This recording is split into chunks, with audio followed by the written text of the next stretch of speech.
as Goloka Vrindavana.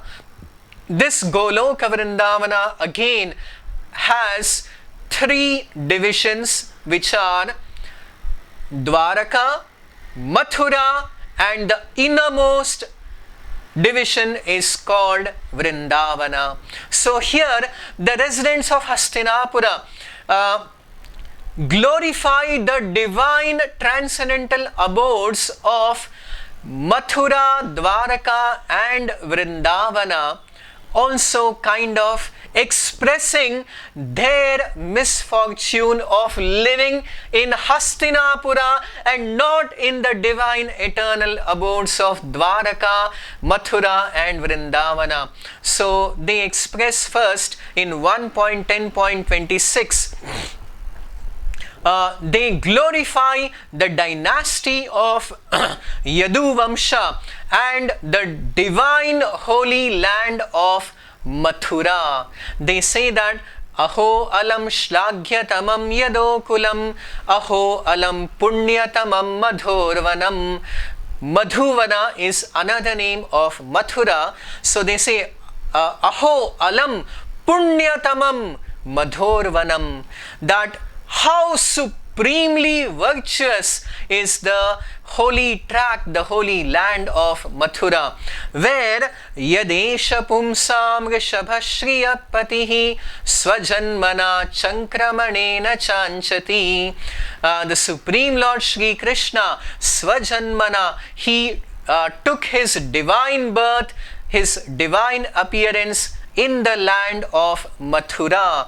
So they glorify Mathura, that it is Punyatamam Madhurvanam, the most holy and sacred land of Mathura, because it is the place where the Supreme Personality of Godhead, who has been described in the previous prayers, that he is the original Supreme Personality of Godhead, the Supreme Absolute Truth, one who creates, maintains and destroys. So in all these wonderful Vedic conclusive truths, the women of Hastinapura have glorified him, and now they say that that same Supreme Personality of Godhead, the place of his divine appearance is the land of Mathura. So even today, about 150 kilometers from New Delhi is the city of Mathura, where even today is located Shri Krishna Janmasthana, the divine appearance place of the Supreme Lord Shri Krishna, the place which is being glorified here in this text. So, Yadesha Pumsam Rishabha Shriyapatihi, Shriyapatihi, the Lord of the husband of Lakshmi, the husband of the goddess of fortune, has taken his birth and wandered in his childhood. Now further, in 1.10.27, in the next verse, the women of Hastinapura now glorify the sacred holy land of Dwaraka. So they say, Aho batasvarya shashastiraskari kushasthali punya yashaskari bhuvaha pashyanti nityam yadanugraheshitam smitavalokam swapatim smayat prajaha. They say that undoubtedly it is wonderful that Dwaraka, another name of Dwaraka that is mentioned here in this shloka is Kushasthali. So there is a very, very beautiful description in the Skanda Purana Dwaraka Mahatmya as to how in a period long time back, Dwaraka got the name of Kushasthali. So Kushasthali is Punya Yashaskari Bhuvaha. It has enhanced the celebrity and it has enhanced the glory of the entire earth. So now earth, just because of the presence of the Supreme Lord Shri Krishna in Dwarakapuri, has defeated the glories of the Svargaloka of the heavenly planets. So Dwaraka has defeated the glories of the heavenly planets. Swargaloka ahobata swar yashaskari kushasthali punya yashaskari bhuvaha pashyanti nityam yad anugraheshitam smitavalokam swapatim smayat kajaha. The inhabitants of Dwaraka are the most fortunate, as they can always see, they have the opportunity to always see the Supreme Soul, the Paramatma, who is not seen in the hearts of all living entities, although he is present. But in Dwaraka, he is wandering everywhere, and therefore everyone can see the Paramatma of all the living beings in his most loving feature. He glances at them and favors them with his most enchanting and sweet smiles. They further in 1.10.28 they glorify now the supreme land, the topmost abode of the Supreme Lord Shri Krishna, Shri Dhama Vrindavana. So Vrindavana Dhama is the topmost abode of the Supreme Lord Shri Krishna, where he performs his most confidential and intimate pastimes with his most intimate and confidential devotees and associates. So the residents, the women of Hastinapura say, Nunam vratasnana hutadineshvaraha samanchito hyasya grihita panibhihi pibantiya sakhyadharamritam muhur vrajastriya sammumuha yadashayaha. Vrajastriyaha, they specifically glorify the damsels of Vrindavana, the Gopikas, and also the wives of Krishna. So both of them are in the most glorified and the most divine, transcendental status of being the direct consorts of the Supreme Absolute Truth of the Supreme Lord Shri Krishna. They further say that they also glorify the children of the Supreme Lord Krishna from these dear wives of Krishna, that Yavirya Shulkena Hrita Swayamvare Pramatya Chaidya Pramukhan hi Shushminaha Pradyumna Sambamba Sutadayo Para Yashcha Hrita Bhaumavadhe Sahasrashaha. Krishna, he has many children in Dwaraka, like Pradyumna, Samba. So all of them, they are the children of Rukmini, Satyabhama, Jambavati, and all these many wives of Shri Krishna. In fact, Krishna, he married all his queens. He in fact married 16,108 queens in Dwaraka. Bhaumavadhe Sahasrashaha, after he killed Bhaumasura or Narakasura, he freed 16,100 princesses who were kept in captivity by Narakasura. So he married all of them and he took them to Dwaraka. I shall more elaborately explain about the philosophical background and truths about Krishna's marrying 16,108 queens in Dwaraka. But now in these prayers, they are highly glorified by the women of Hastinapura, and in their final prayer 1.10.30 they again glorify all the wives of Krishna to be the most fortunate, that Eta param stritvam apastapeshalam nirasta shaucham bata sadhu kurvate yasam grihat pushkaralochana patihi najatvapetya hritibir hridis sprishan.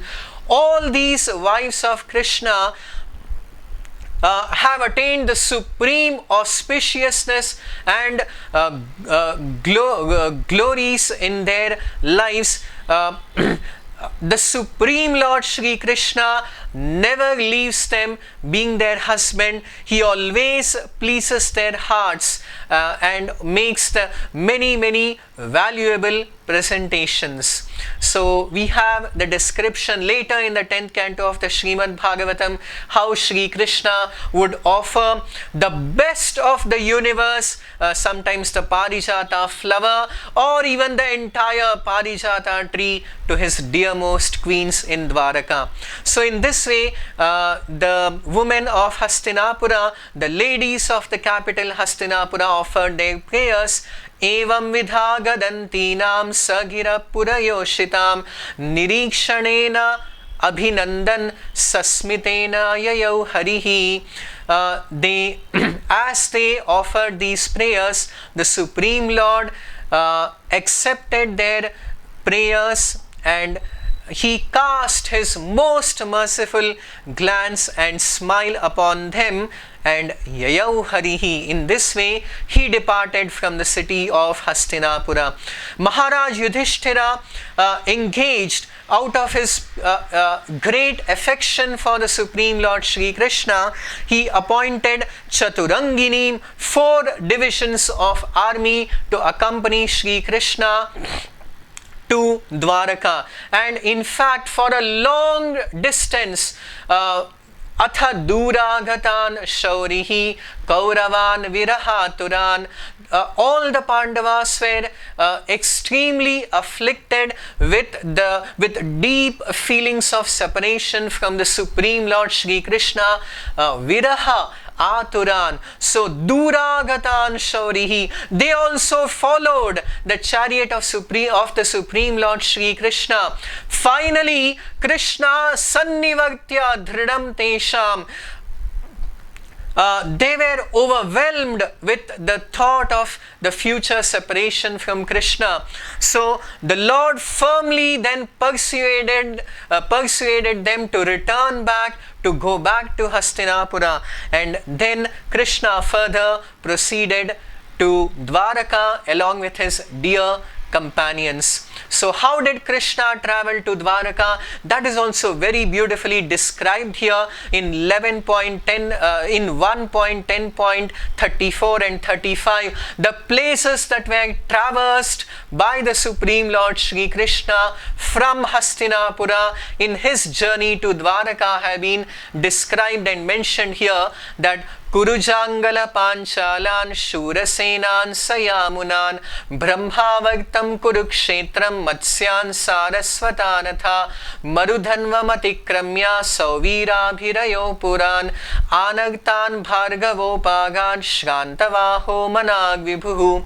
The Supreme Lord proceeded towards Kurujangala Desha, Panchala Desha, Shurasena, Yamunan, the land along the river Yamuna, Brahmavakta, Kurukshetra, Matsya, Saraswata, Marudhanva is the province of the desert or the present day Rajasthan, and then in this way he reached the Sauvira and Abhira princes and finally reached Anartha. Anartha is another name of Dwaraka Nagari. So it is also the conclusion of this chapter 1.10.36 is a very beautiful description that when Krishna traveled, he would usually travel from morning till evening, and evening he would take rest and stay at whichever place he would have reached. So Tatra tatraha tatratrair harihi pratyudyatarhanaha sayam bheje disham paschat gavishto gham ghatastada.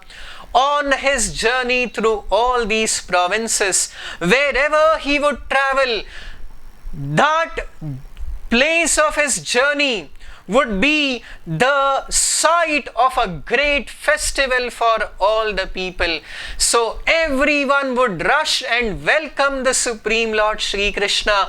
Everyone would come out and with intense affection and eagerness would come to have the darshan of the Supreme Lord Shri Krishna. They would welcome him, they would worship the Supreme Lord Shri Krishna and offer him various presentations. So in this way, Krishna would travel from morning till evening, and evening he would stop at a certain place, and that would be the place of great Mahotsava, a great grand celebration. It is like God, the Supreme Lord, has arrived to that place, and all the inhabitants of that place would be supremely blessed by the arrival and the presence of the Supreme Lord Shri Krishna.